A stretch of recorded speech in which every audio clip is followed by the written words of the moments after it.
tumekuja leo Masjid Madina tukiandamana na viongozi wa chama na viongozi wa msikiti walioko hapa. Alhamdulillah tumezungumza mengi na inshallah tutakubaliana mbeleni mengi zaidi.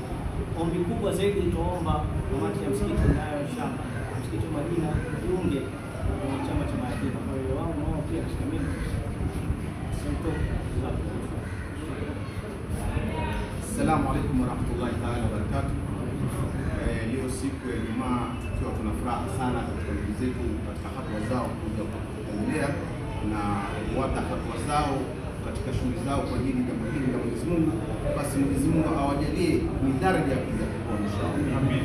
Sisi tumefurahika sana kwa matembezi yao na wamekuja katika hili jambo si lao, wamekuja katika jambo la jamii, jambo la watoto mayatima ambalo ni jambo letu sote kuishia hapa.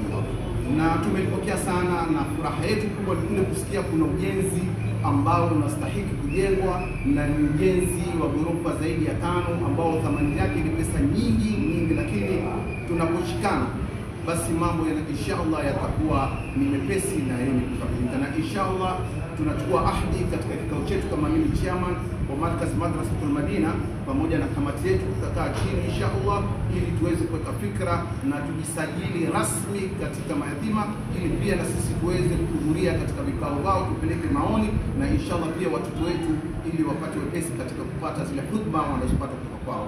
Wa hadha shukran wa barakallahu fik.